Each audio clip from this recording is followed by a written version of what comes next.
Diba na, napag-aralan na natin ang kung paano ginawa ang mundo, ang langit, ang mundo, at lahat ng mga bagay dito sa mundo. Diba, yun ang una natin pinag-aralan. Tapos sa ikang-pitong araw, 6 na araw na ginawa ng Panginoon ang lahat dito sa mundo. Tapos sa ikapitong araw, pinag-aralan natin na sa ikapitong araw, nagpahinga ang Panginoon. Tapos sa ating pinag-aralan kung anong araw ang ikapito. At yun ay Sabado, na nagpahinga ang Panginoon. Una siyang nagpahinga, tapos tayo rin na tao ay magpahinga din tayo. Ibig sabihin, magpahinga tayo sa mga gawain kasi binigyan niya tayo ng 6 na araw para gumawa, magtrabaho. Tapos binigyan niya tayo ng 1 araw para yung araw ay ibigay natin sa Panginoon. Pasalamatan siya, sambahin siya. So, natapos na nating pag-aralan. Ngayon, diba ginawa ng Panginoon ang tao sa ika-6 na araw. So, kung ngayon, ang pag-aaralan natin kung paano nilalang o kung paano ginawa ang tao.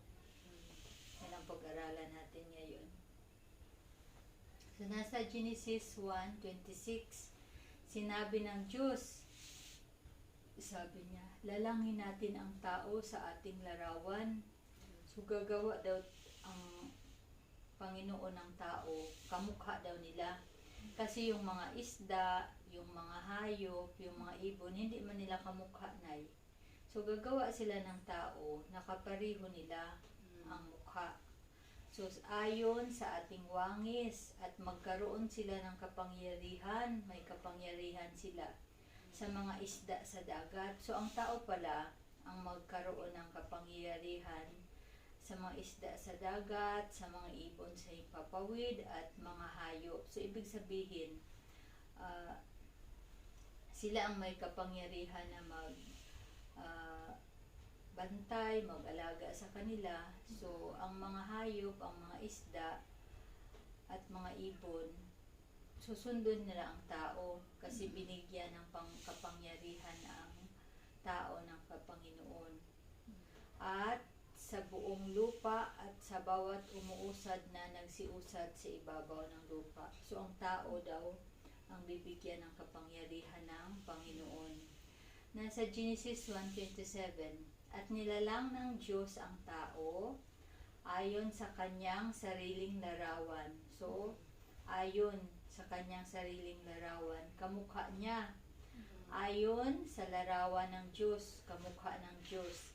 Siya nilalang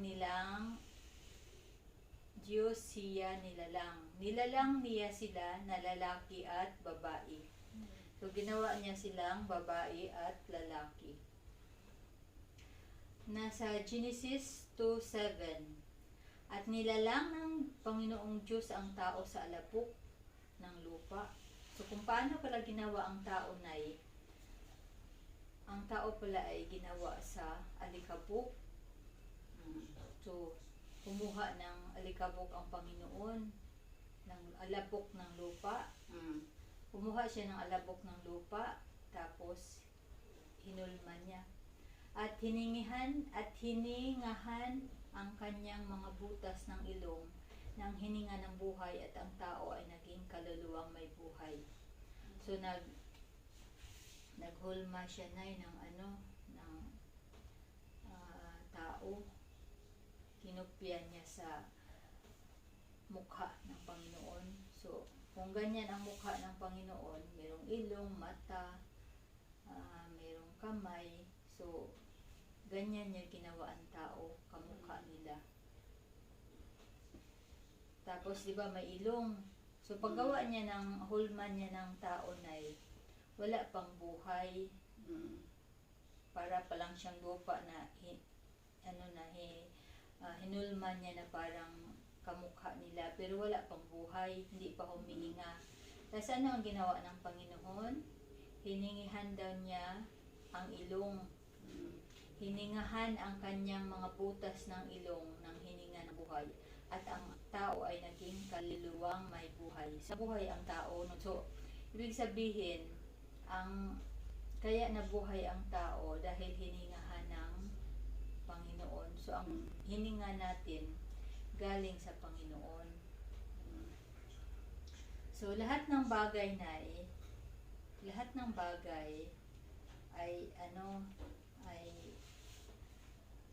bagay ay inutos lang ng Panginoon ng pagsabi niya na gumawa ng araw, ng buwan, katubigan, lupa, mga kahoy. Lumitaw lang nandyan ang kahoy, nandyan ang bituin. Tapos pagsabi niya ng tumubo lang ang mga tanim. Pagsabi niyang tumubo ang mga tanim, tumubo lang ang mga tanim. Sa pamagitan lang ng salita Tapos pagsabi niyang gumawa ng ibon, isda, o mga hayop, lumitaw lang sila, nandyan na sila. Pero ang tao hindi niya sabing gumawa ng tao, lumitaw lang ang tao, hindi niya sa pamagitan ng salita lang. Kung hindi, hinulman niya naggawa siya ba? Hinulman niya ang tao. Para bang, di ba tayo, pag gumawa tayo ng bahay, pinuporma natin ang bahay. So, ang paggawa ng Panginoon din sa tao, pinurma din niya.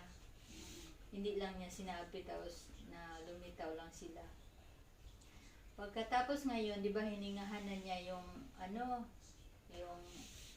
so, ganyan, kinopya ng Panginoon ang gikan sa alabok ng lupa. Pinurma niyang tao, kamukha niya. Tapos di ba kanina wala pang buhay, tapos hiningahan niya. Tapos nung hiningahanan niya na buhay na ang tao.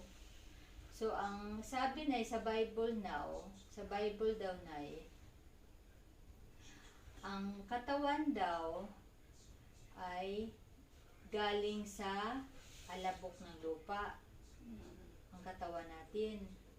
Tapos, yung hininga daw ng buhay natin ay espiritu daw yun ng Panginoon. Spirit of life from God. Espiritu ng buhay na galing sa Panginoon. Tapos ang hininga pa ng tao galing pa sa Panginoon. Hindi kagaya ng mga hayop na wala lang siyang ginawa. Ang tao, special kasi hinulma pa niya, tapos hiningahan pa niya ng buhay. Binigay niya yung buhay niya, yung hininga niya sa tao para ang tao mabuhay. So, connected tayo sa Panginoon. Ang hininga natin galing sa Kanya, Yan siya, ang tinatawag na Espiritu, Tapos ngayon, nung hinipan na yung ilong natin, naging taong a living person, naging buhay na tayo. Kaya, ang nangyayari sa tao, sa Ecclesiastes 2:7, at ang alabok ay bumalik sa lupa na gaya ng una, at ang espiritu ay bumalik sa Diyos na nagbigay nito. So, ang mangyayari, noong unang panahon, si Adan, si Eva, tsaka bago yung baha, alam mo, narinig mo yung baha sa unang panahon, namatay yung mga tao. So, bago ang baha, ang mga tao, ang buhay nila ay mga 900. Pero ngayon, 80 ka lang. Di ba, bihira na lang tayo makaabot ng 100 years old, no? Pero sa unang panahon, ang mga tao, mahaba ang buhay, nakaabot sila ng 900 plus, malapit na lang mag 1,000 ang buhay nila noong unang panahon. Tapos matataas pa sila sa unang panahon. So, ngayon dahil nga, di ba, nung nagkasala ang tao, tapos nagalit na ang Panginoon kasi grabe na makasalanan ang tao, kaya nagpadala siya ng baha sa lupa kasi gusto na sana niya na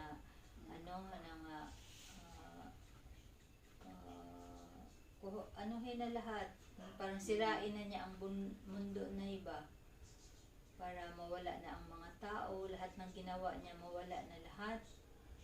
Ngayon, kaso lang si Jesus nga, kasi 'di ba, special ang paggawa nila sa tao. Kaya nag-ano ang plano ang Panginoon, si Jesus, na tubusin ang mga tao. So ngayon ay, dahil nga sa kasalanan na ginawa ni Eva na kumain doon sa pinagbabawal ng prutas, so ang sabi kasi huwag kainin yun. Kasi kung kainin yun siya, mamamatay.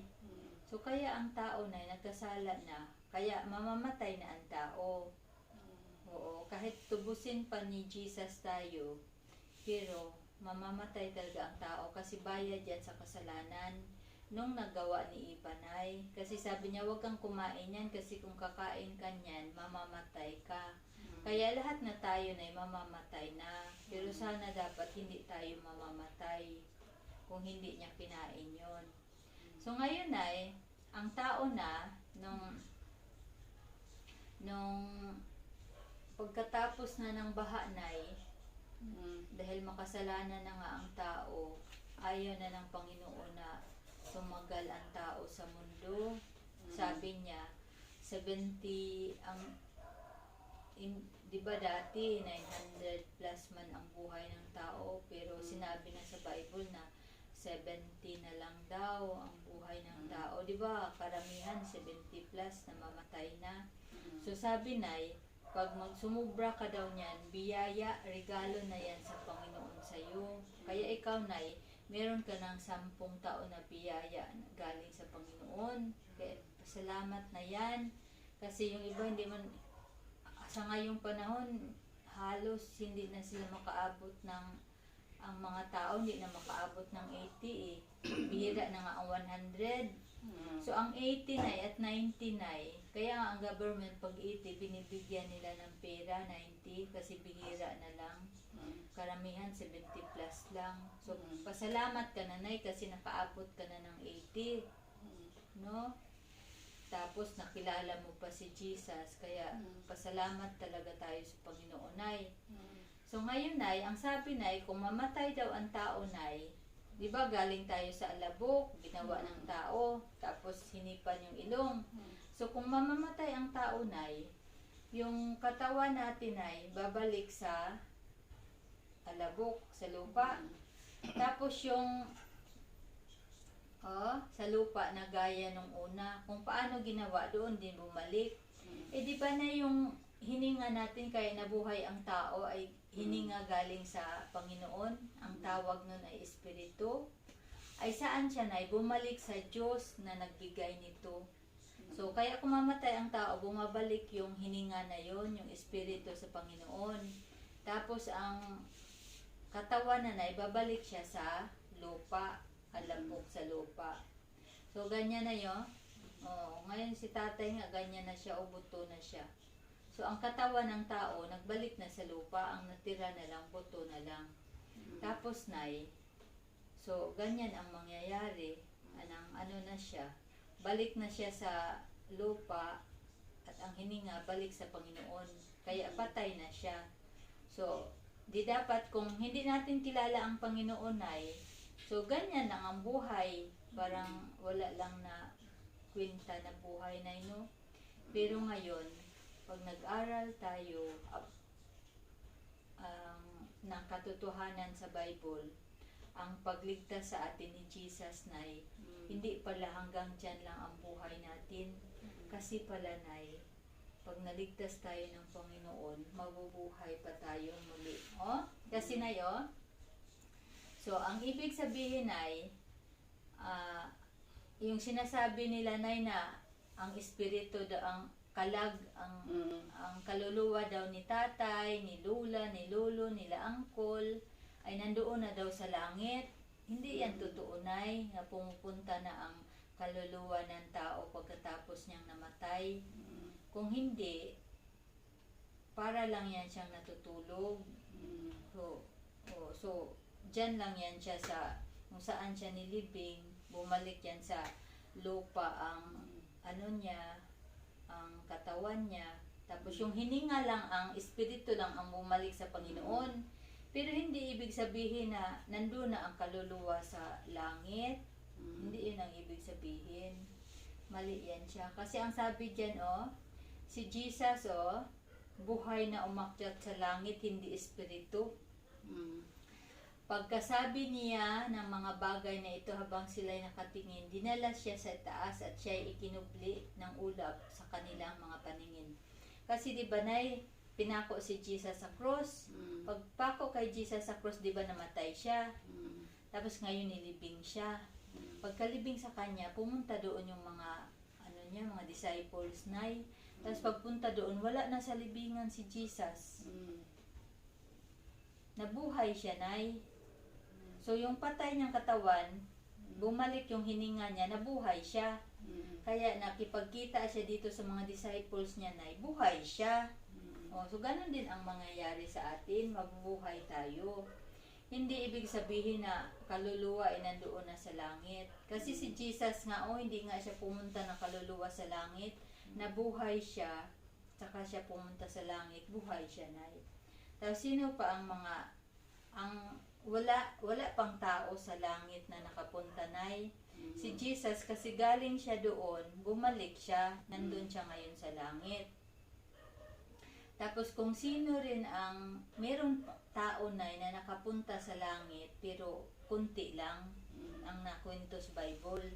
Ang pangalan niya si Elijah. Nasa pangalawang mga hari 2:11. Samantalang sila'y naglalakad at nag-uusap, isang karwaheng apoy at mga kabayong apoy ang naghiwalay sa kanilang dalawa. At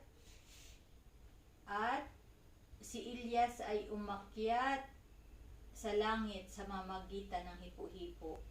So si Elijah si Elias siya pa lang ang nasa langit, dinala siya, kinuha siya ng Panginoon. Yun ang nasa record ng Biblia na nasa langit. So yung sabi nila nga, mag-pray tayo kay Mary kasi mama siya ni Jesus, wala pa siya sa langit, kasi walang na-record sa Bible na si Mary nasa langit. So pareho siya sa mga patay na nandyan lang siya sa libingan. Lahat ng namatay noon hanggang sa atin ngayon, lahat yan sila nasa libingan ang katawan nila at ang espiritu nila, yun lang ang bumalik sa Panginoon. Tapos ang sabi na Jesus, bubuhayin pa daw yan tayong lahat. Yung mga mamamatay, bubuhayin pa pagdating ni Jesus. Pero, may mga tao daw na hindi na mamamatay pagbalik ni Jesus. Buhay tayo nga, darating siya. So, kung babalik siya na buhay tayo, makikita natin, hindi na tayo mamamatay. So, maganda na sana buhay tayong lahat. Yun ang ating ipagdasal. Tapos, meron pang kinuha ng Panginoon si Elijah kanina, si Enoch ang pangalan. Sa Genesis 5:24, lumakad si Enoch na kasama ng Diyos at hindi na siya natagpuan sapagkat siya'y kinuha ng Diyos. Kasi si Enoch kasi lumalakad daw siyang kasama ng Diyos. Ang ibig sabihin lahat ng mga gawa niya, kilos niya, ugali ni Enoch, pareho sa Panginoon. Sumusunod talaga siya ba? Lumalakad si Enoch na kasama ng Diyos. So, laging kung gumagawa tayo ng mabuti, ang ugali natin ibig sabihin yan, lumalakad tayo kasama ni Jesus. Kaya hindi siya gumagawang kasalanan kaya kinuha siya ng Diyos. So, siya pa lang, kinuha ng Diyos si Elijah, tapos si Enoch Tapos, meron pang isa yan ang mga nakarecord sa Bible na nasa langit pa lang, kinuha sila sa Panginoon. So kasama ang katawan nila, hindi na naiwan ang katawan nila na nandiyon na sila sa langit. Kasama ang katawan nila na dinala sila ng Panginoon, kinuha sila ng Panginoon. Nasa sa Deuteronomio 34:6. Kanyang inilibing siya sa libis sa lupain ng Moab na nasa tapat ng Beth-peor. Ngunit walang sinumang taong nakakaalam na libingan niya hanggat sa araw na ito. Sino yan Si Moses nung namatay si Moses, Nay, nilibing siya. Ang ang Panginoon ang naglibing, si Jesus ang naglibing kay Moses. O kaya ang mga tao na hindi nila alam, Nay, kung nasaan ang libingan or nasaan si Moses.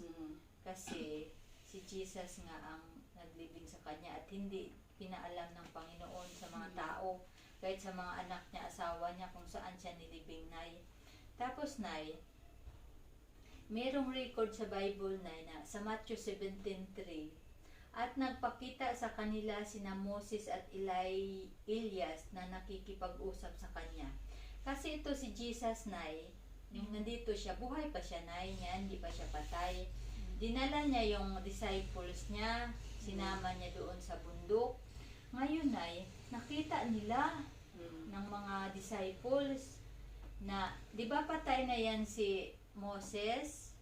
At saka di ba si Elias, dinala din siya, nakita siya ng anak niya, dinala din siya sa langit.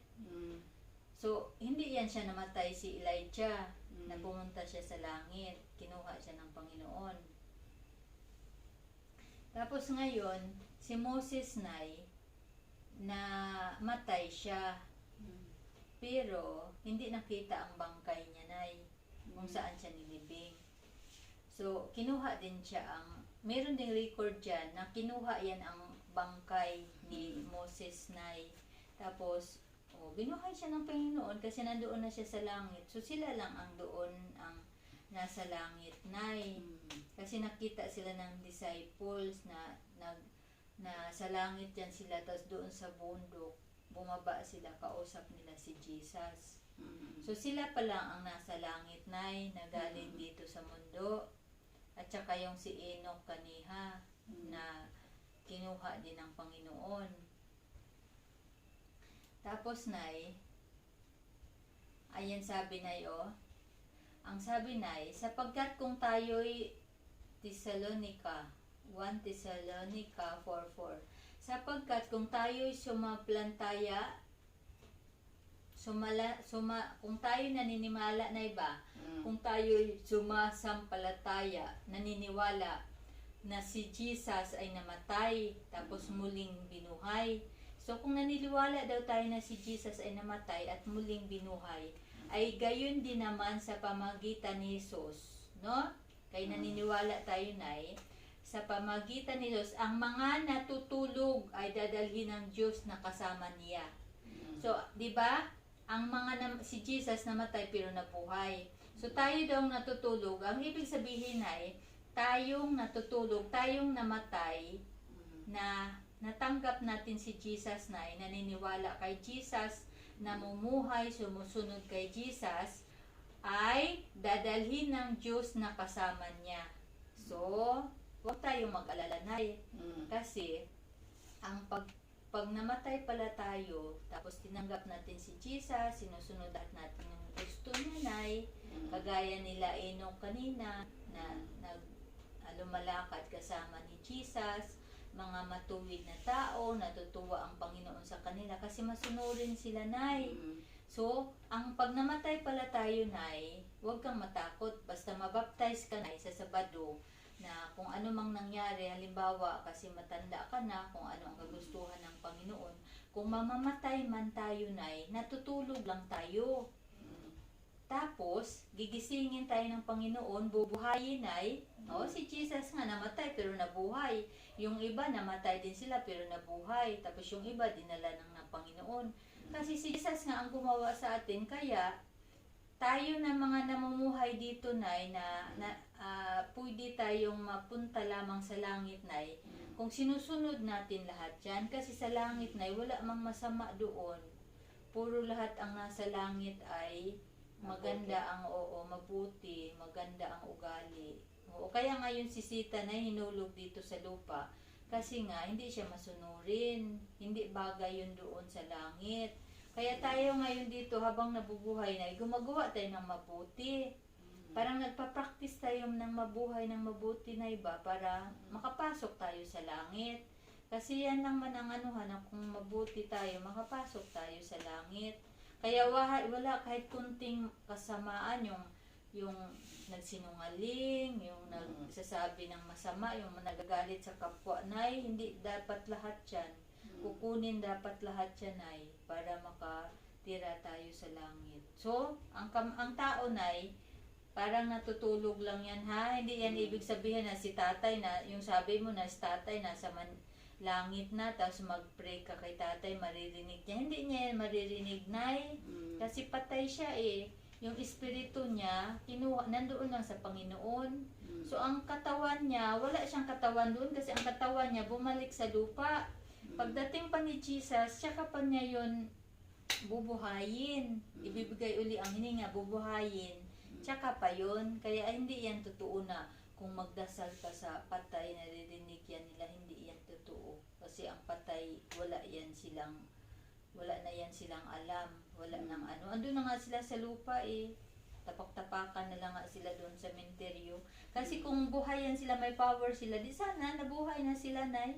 Pero wala eh, hindi man sila bumalik. Ilang taon na si tatay patay, hindi man bumalik. O, di ba? So, ganyan yan. O, tuloy tayo, nay, kung anong nangyari sa tao. Genesis 2:18. At sinabi ng Panginoong Diyos, hindi mabuti na ang lalaki ay mag-isa. Di ba kanina, nay, ginawa ng Panginoon yung si Adan lang, yung lalaki lang, nay. So, hindi daw mabuti na ang lalaki ay mag-isa. Siya'y ilalalang ko ng isang katulad niya. So, gagawan daw siya ng Panginoon ng kasama niya, nay. O, kaya gumawa ng babae ang Panginoon. Yan yung si Eva. So, ang nangyari dayo, nay, sa Genesis 2:21, kaya't ano ang ginawa ng Panginoon? Pinatulog ng mahimbing ng Panginoong Diyos ang lalaki, si Adan. At habang siya ay natutulog, kinuha niya ang isa sa kanyang mga tadyang nay, at pinaghilom ang laman sa lugar na iyon. So, at ang tadyang na kinuha ng Panginoong Diyos sa lalaki ay ginawang isang babae at ito'y dinala niya sa lalaki. So, ginawa niyang, ginawa niyang yung tadyang, yung ribs, hindi ko pala nalagay. Bukas ipakita ko sa iyo ang ribs. Yung parang sa mga baka nga, nay, yung buto dito na yo. No, so kinuha yun ng Panginoon ang dito sa lalaki, ang ribs niya. Isang buto na iba. Oo. Tapos ginawa niyang babae. So, hindi na niya hinulmanay. Kinuha lang niya yung ribs, tsaka siguro, sinabi lang na na gawin tong babae. Nagawa na sigurong babae. Hindi na sinabi na naghulma siya uli. At sinabi ng lalaki, ito nga'y buto ng aking mga buto at laman ng aking laman. So, ang babae pala, nay, ay buto ng lalaki at laman ng lalaki. Siya'y tatawaging babae sapagkat sa lalaki siya kinuha. Oo. Ang babae, kinuha sa lalaki. Ang paggawa sa babae. Tapos sa Genesis 2:24, kaya't, yan ang sabi ko sa iyo, nay, kagabi, na mahalin natin ang Panginoon higit sa lahat, higit sa anak natin. Kasi ang sabi na iyo, kaya't iiwan ng lalaki ang kanyang ama at kanyang ina at makikipisan sa kanyang asawa at sila'y magiging isa. So, iiwanan ng anak, nay, ang nanay at tatay, kasi sasama siya sa asawa niya, nay. Kaya, ikaw, iniwanan mo ang nanay at tatay mo, ang mga anak mo rin, iiwanan ka rin. Kasi, ganyan ang sabi sa Bible. So, kagaya namin, si Linlin sa Amerika, si Mikmik punta doon. Mabuti na lang ay si An-An nandito. Ay, simple kung malayo ang asawa ni An-An, dadalhin sila, nay. Ay, ikaw, kay wala man si tatay, kaya hindi ka iniwanan, dinala-dala ka namin. Pero kung nandyan yan si tatay, hindi ka makapunta sa amin kasi nandyan pa si tatay. Oo, ganon. So, kaya, dapat, nay, mahalin natin ang Panginoon higit pa sa mga anak natin, nay. Kasi ang mga anak nga iiwanan tayo eh. Tapos si Jesus, nay, siya lang ang hindi tayo iiwanan.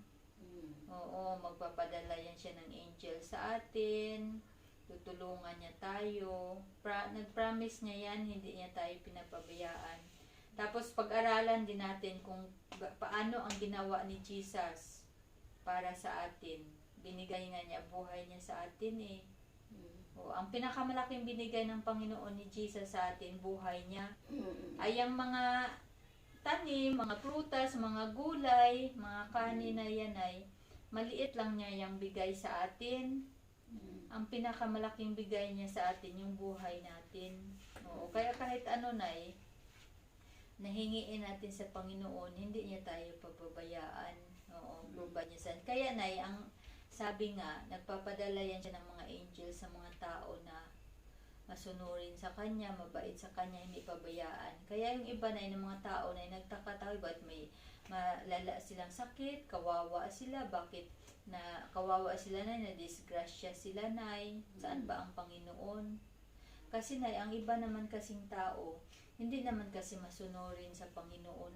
Sila ang unang umiwan sa Panginoon. Hindi sila tumatawag, hindi nila hinahanap ang Panginoon. Hindi sila nagdadasal. Gumagawa sila ng labag sa Panginoon. Hindi sila sumusunod. Kaya sila ang unang lumayo sa Panginoon. Oo, pero ang mga tao kahit makasalanan nga, hindi pa rin pinapabayaan ng Panginoon, basta tumawag lang tayo sa Kanya at higit sa lahat maghingi tayo ng sa Kanya, patawad, magsorry tayo sa Kanya.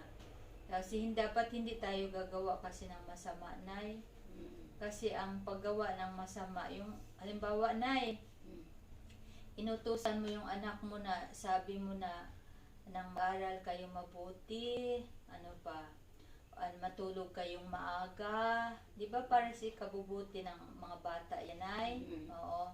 Pero ngayon, ang anak mo, ang ginagawa, nandoon, nagdalakwat siya, nagbabarkada, nagiinom, tapos nagpinapaaral mo siya binibigyan ng pera para sa tuition, yun pala, ang pera palang binibigay mo ay sinusugal, iniinom. Anong gagawin mo, Di ba magagalit ka sa anak mo kay Suwail? So, ganun din yan sa Panginoon, Hindi rin niya ikakatwa na yung nuutos niya ay hindi mo sinusunod. Tapos yung ginagawa mo, yung mga ayaw niya. Para bang ibig sabihin niyan, nagre-rebelde ka, hindi mo mahal ang magulang mo. So, ganun din yan sa mga tao sa Panginoon, Ang mabuti naman ang Panginoon sa atin, pero tayo, gumagawa tayo ng kasalanan sa Panginoon. Ang kasalanan ay yung hindi pagsunod sa mga utos ng Panginoon. Yun, kasalanan yun. Tapos, anong nangyari pa, Sa Genesis 2:25, at sila'y kapwa-hubad ang lalaki at ang kanyang asawa, at sila'y hindi nagkahiyaan. So, nung ginawa ang tao ng Panginoon, hubad sila. Pero, hindi sila nahiya kasi hindi pa nila alam.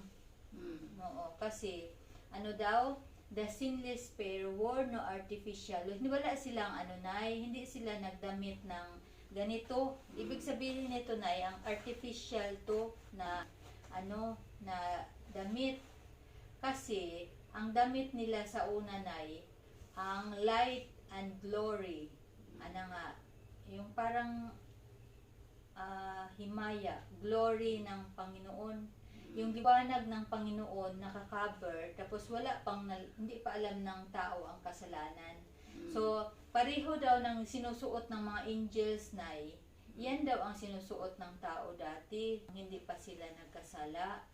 Yung sila ay masunurin masunurin pa sila sa Panginoon.